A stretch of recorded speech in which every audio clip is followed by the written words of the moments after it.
I want to thank you all for joining me here this afternoon as we talk about one of the most important issues that faces our country, and that's the issue of our crumbling and deteriorating infrastructure.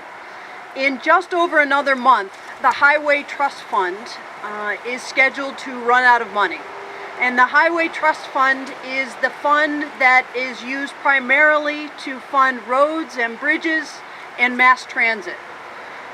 Without the money for the Highway Trust Fund, we will not be able to continue to do the kind of improvements on our roads that we have been, but also importantly for our area, we won't be able to talk about in a meaningful way what the successor to I-81 is. And as I stand here in front of the current I-81, I think it is an excellent illustration of why we have to be so concerned about our infrastructure in this country, and why it is imperative that Congress vote to put more money in the Highway Trust Fund so that we can not just update our infrastructure, but modernize it and really use our infrastructure as building blocks to a 21st century city and a 21st century economy.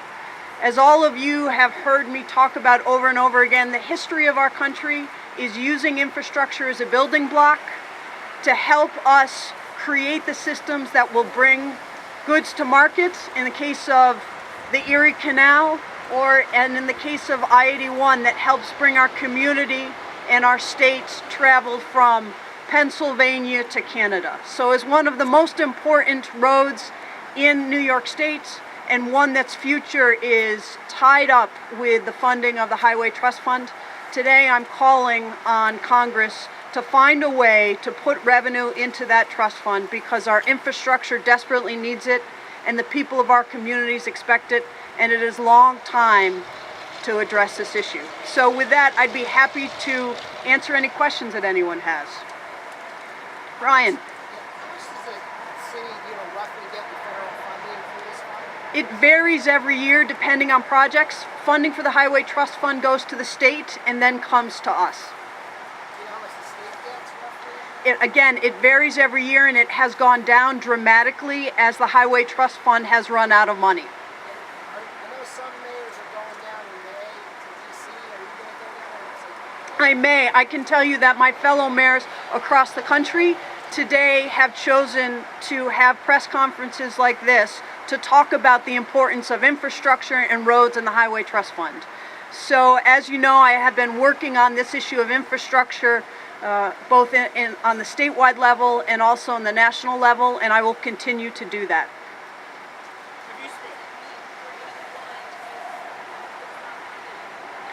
Well, what it means for 81 is that we won't have a pool of money to draw on to plan for what the successor to 81 should be.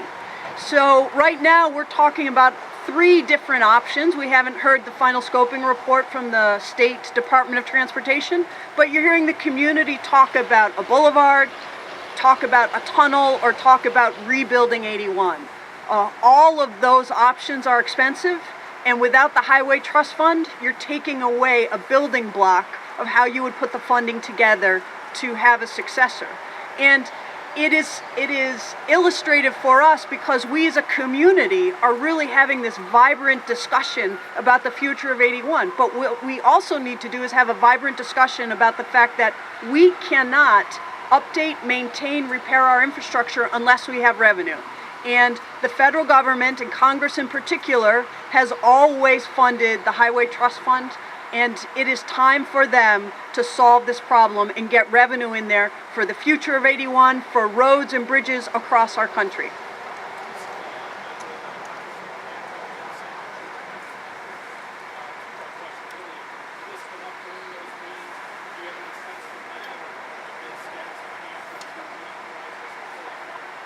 It did come up, and I can tell you from my discussions with Senator Schumer that he is very anxious to solve this problem. Half of the money for the Highway Trust Fund also goes into mass transit, which is an important issue for us in this state as well. And so the senator said he believes that there is the potential to have really across the aisle dialogue and discussion to solve this problem on the Senate side. And when I talked with Congressman Katko, he too understood how important the future of 81 is to us as a city and us as a region. And he said the issue is always revenue. We have to solve the revenue problem. Would funding for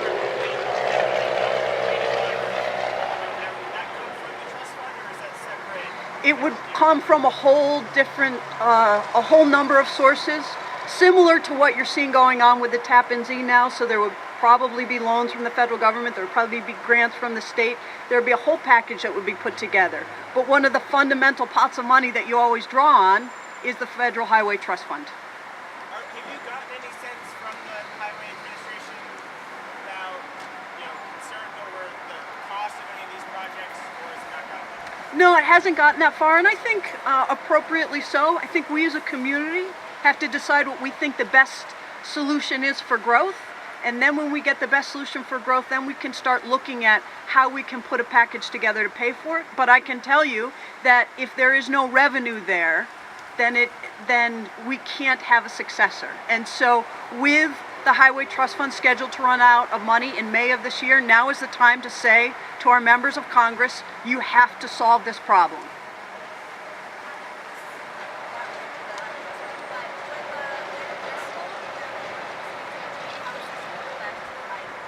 Well, look, I think that it's a positive anytime you have a relationship with somebody in authority. And, I had a great relationship with Joe McDonald, who I understand from news reports is leaving. And I have a relationship with Mayor Driscoll, and he certainly won't have to be told where 81 is or what the implications are or how important it is for this community. So I think it's always a good thing to have somebody who's familiar with the asset and how important it is to our community in a position of leadership. Anyone else? All right. Thank you all. Happy spring. It's here.